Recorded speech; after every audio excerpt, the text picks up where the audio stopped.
She said that right before we made eye contact, I heard a voice too. And the voice told me to look up. And that's when we made eye contact. And I said, wow.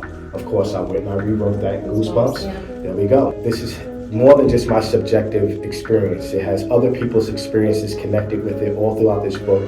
People have experienced things with me that are more profound than just my own personal experience. And part of my story was that when I went to the African Arts Festival on July 1st, I heard a voice in my ear and it told me to walk away, you're gonna meet a woman. And when I walked away and I'm walking around the African Arts Festival, then all of a sudden I see a woman and it's like magnetic attraction. And we start walking towards each other.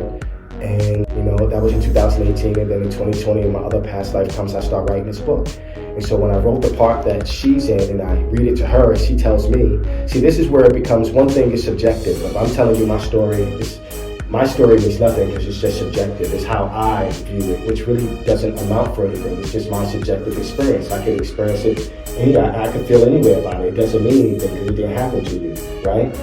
But here's where it gets weird. Because Mars, when I read it to her, she said, no, you need to rewrite that. She said that right before we made eye contact, I heard a voice too. And the voice told me to look up. And that's when we made eye contact. And I said, wow. Of course, I went and I rewrote that in Goosebumps. There we go.